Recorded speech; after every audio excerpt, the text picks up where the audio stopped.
The Lives of the Saints by Father Alban Butler, May 16th, St. John Nepomucen, Martyr. This servant of God possessed in an eminent degree the virtues of a perfect anchoret and of a zealous apostle, and by his death merited the crown of a glorious martyr.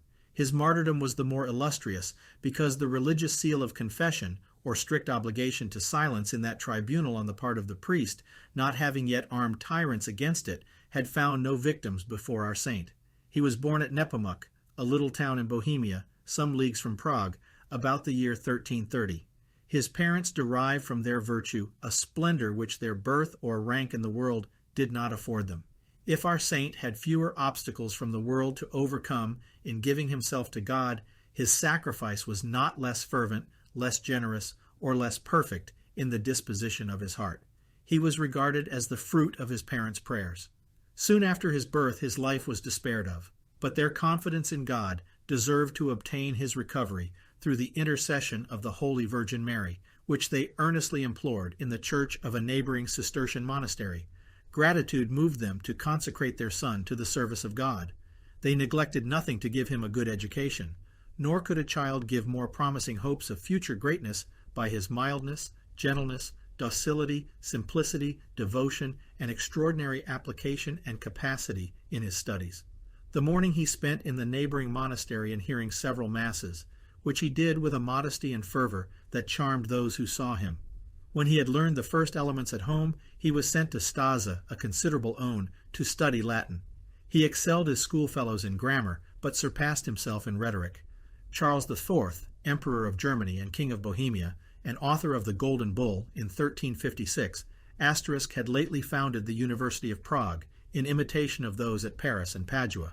John, being sent thither, distinguished himself in philosophy, divinity, and canon law, in which two last faculties he proceeded doctor.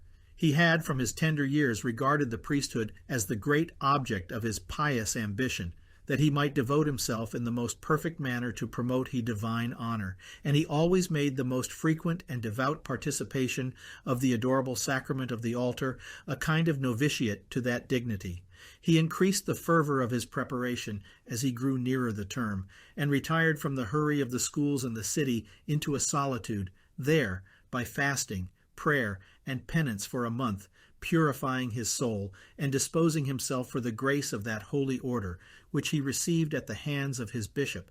This prelate, being acquainted with his extraordinary talents, commanded him immediately to employ them in preaching, and committed to him the care of the parish of Our Lady of Tyne. Surprising were the first effects of his zeal. The whole city flocked to hear him, and in a short time appeared very much reformed. The students, who were then not fewer than 40,000, thronged to his discourses, and many hardened libertines returned from hearing him, knocking their breasts and full of compunction. The archbishop and canons preferred him to a canonry, but his constant attendance in the choir did not hinder or abate his zealous application to all his former functions in the care of souls. The Emperor Charles IV, having reigned 32 years, renowned for wisdom and piety, died at Prague in 1378, crowned with the benediction of his subjects. For though he had achieved no great exploits, he had always been a lover and protector of the Church and his people. By great largesses to the electors, he procured his son Wenceslas to be chosen king of the Romans in 1376. This prince succeeded him in the empire upon his death the year following, being only 16 years old.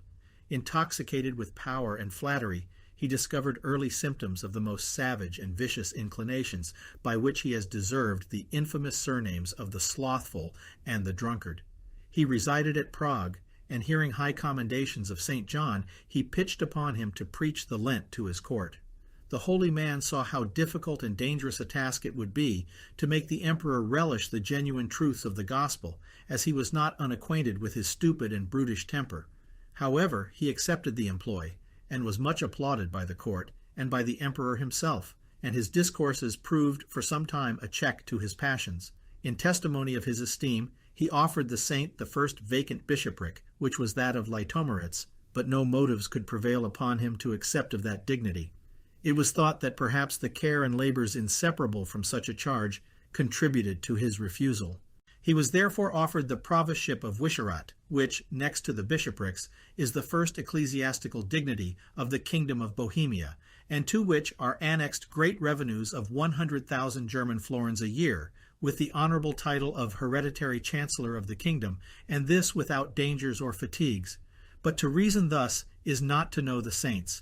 If they refuse great places when they present labors to their zeal and crosses to their virtue, what must they think of those which offer nothing but riches and honors?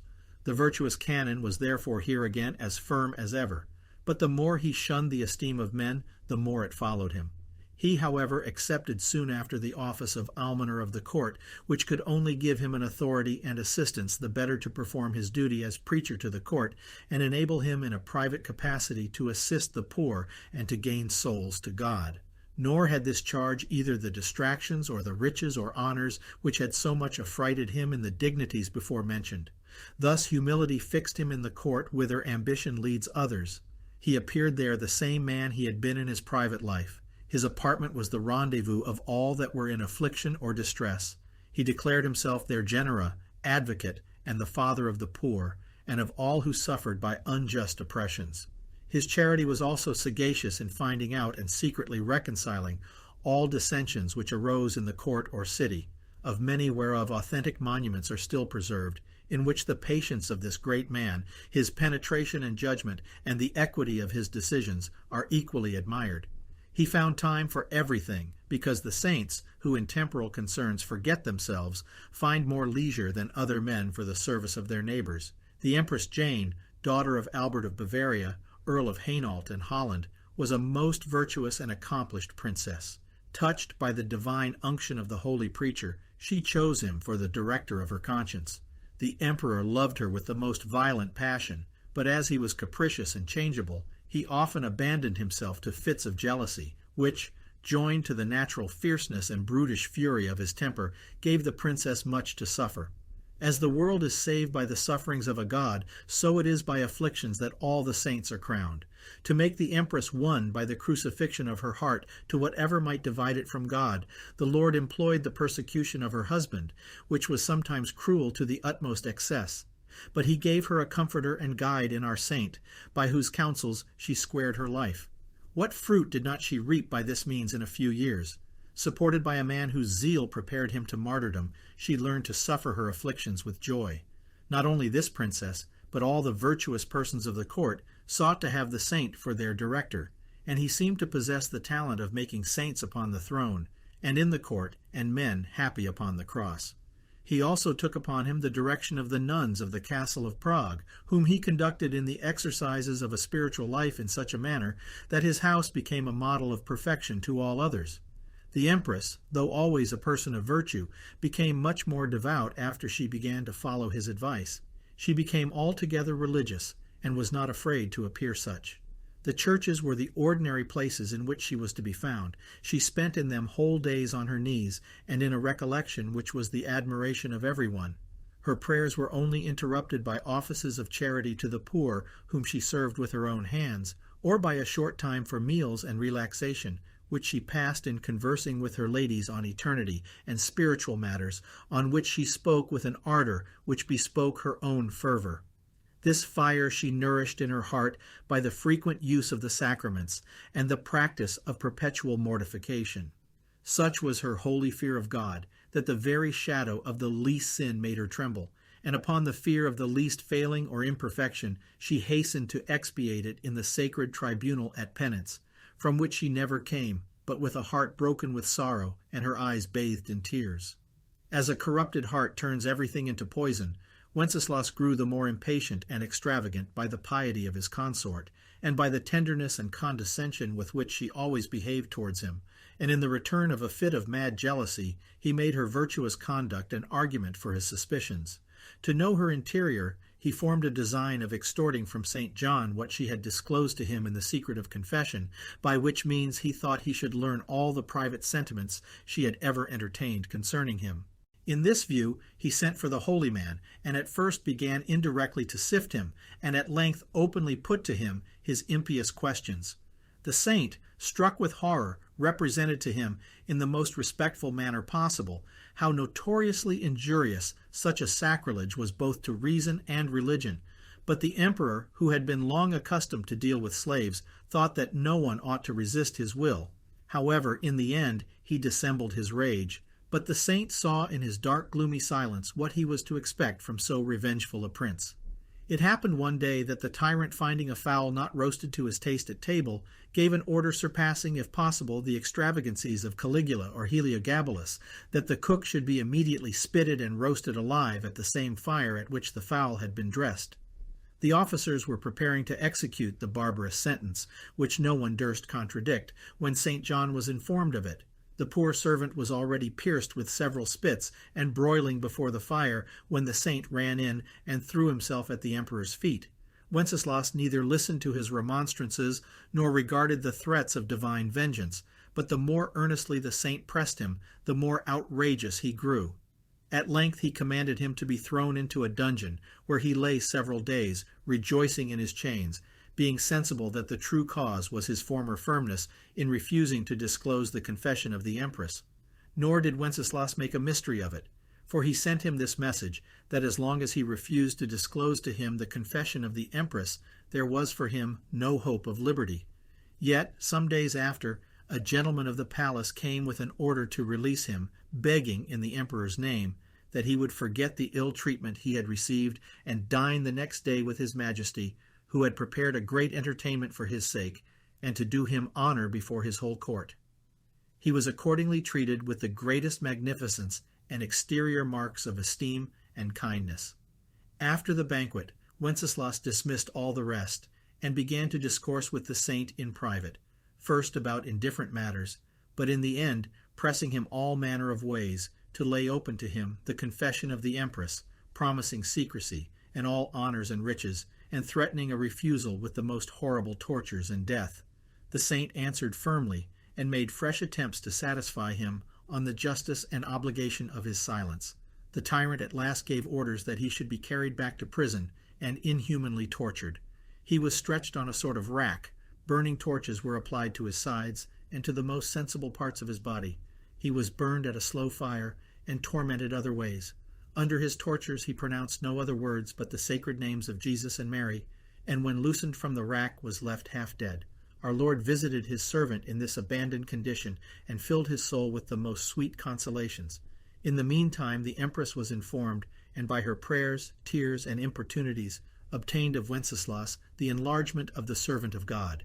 He therefore appeared again at court, but like a persecuted saint, full of joy and courage, snowing by his countenance that he regarded his sufferings as the favors of heaven. Notwithstanding the present good humor of the prince, he prepared himself for death, and as if to take leave, and to supply by extraordinary labor the shortness of his time, he began to preach with greater zeal than ever.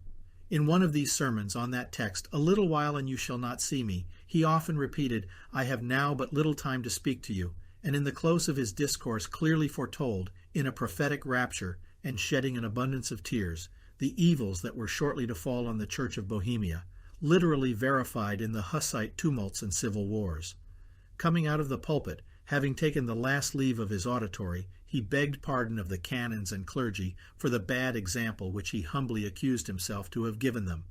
From that day he gave himself up totally to those exercises which were a more immediate preparation of his own soul for eternity, in which, to obtain the protection of the glorious Mother of God, he visited her image at Bunsel, which had been placed there by the apostles of the Sclavonians, Saints Cyril and Methodius, and is a place of great devotion among the Bohemians. He was returning home in the evening, after having poured forth his soul in mote fervent prayer in that holy place, when the emperor, looking out of a window of his palace, saw him pass alone in the streets of Prague. The sight of the holy man renewed his indignation and sacrilegious curiosity, and ordering him to be immediately brought in to him, he fiercely bade him choose either to reveal the confessions of the empress or to die.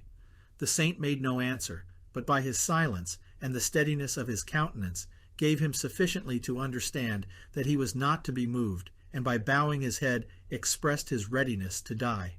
At which the emperor cried out in his fury, "Take away this man, and throw him into the river as soon as it shall be dark, that his execution may not be known by the people." The barbarous order was executed, and after some hours which the martyr employed in preparing himself for his sacrifice, he was thrown off the bridge which joins the Great and Little Prague into the River Moldau, with his hands and feet tied, on the vigil of the Ascension, the 16th of May, 1383. The martyr was no sooner stifled in the waters, but a heavenly light appeared over his body, floating on the river, and drew many to the banks. The empress ran into the emperor, not knowing what had happened, and inquired what was the occasion of the lights which she saw on the river. The tyrant, struck at the news, fled in a hurry, like a man distracted, to a country house, forbidding anyone to follow him. The morning discovered the villainy, and the executioners betrayed the secret. The whole city flocked to the place. The canons of the cathedral went in procession, took up the body with great honor, and carried it into the church of the Holy Cross of the Penitents, which was the next to the place where the body was found. Everyone resorted thither to kiss the hands and feet of the glorious martyr, to recommend himself to his prayers, and to procure, if possible, some relic of his clothes, or what else had belonged to him. The emperor, being informed of this, sent an order to the religious penitents to hinder any tumults in their church, and secretly to remove the body. They obeyed, but the treasure was discovered, and as soon as the canons had made everything ready for its magnificent reception in the cathedral, it was conveyed thither with the utmost pomp by the clergy and whole city, and interred with this epitaph, which is yet read engraved on a stone upon his tomb. Under this stone lies the body of the most venerable and most glorious Thaumaturgus John Nepomucen Doctor, canon of this church and confessor of the empress, who, because he had faithfully kept the seal of confession, was cruelly tormented and thrown from the bridge of Prague into the River Moldau by the orders of Wenceslas IV, Emperor and King of Bohemia, son of Charles V, 1383. Many miraculous cures of the sick under the most desperate disorders during the translation and interment of his relics, and at his tomb, through his intercession, were public testimonies of his favor with God. The empress, after this accident, led a weak, languishing life till the year 1387, when she closed it by a holy and happy death. The emperor stayed some months in the castle of Zeebrach, some leagues from Prague, hardening himself against the voices of heaven, fearing at first a sedition of the people. But religion taught the virtuous part their duty to their sovereign. Seeing therefore the things remain quiet in the city, he returned to it, and wallowed in his former slothful, voluptuous life. But he soon felt that the punishment of a notorious sinner follows close upon his crime. The empire was torn with civil wars in all its parts. The Switzers, revolting from Albert of Austria, set up their commonwealth without opposition. The emperor himself sold to John Galeas the duchy or Milan for 100,000 florins, and for money alienated many others of the richest provinces, one after another. The princes and states, in the very year 1383, sent to entreat the tyrant to leave Bohemia and reside in the empire, to put a stop to the growing evils. He laughed at the deputies, and said if there were any malecontents among them, it was their duty to come to him. The states and princes of the empire at length entered into a general confederacy at Mentz, and deposed him from the imperial throne in 1400, and meeting at Lahnstein in the archbishopric of Trier, chose first Frederick Duke of Brunswick and Lunenburg, and he, dying in a few days, substituted Robert or Rupert of Bavaria, Count Palatine of the Rhine. Wenceslas, drowned in debaucheries, seemed insensible at this affront. The nobility of Bohemia, by the advice of his brother Sigismund, King of Hungary, confined him twice, but he found means to escape, and died of an apoplexy, without having time, in appearance, to think of repentance. This indolence fortified the Hussite heresy, broached in his reign by John Huss, rector of the university, and his disciple Jerome of Prague, which for above 100 years filled the kingdom with civil wars, bloodshed, plunder, sacrileges, the ruin of families, and every other calamity. The tomb of the saint continued illustrious for frequent miracles, and was protected by a wonderful providence from profanations, which were often attempted by the Hussites, and again by the Calvinists in 1618 in the wars of Frederick the Elector Palatine. On that occasion, several officers and workmen who set themselves to demolish the tomb of the saint were deterred by visible judgments, and some by sudden death upon the spot, which was the misfortune, among others, of a certain English gentleman.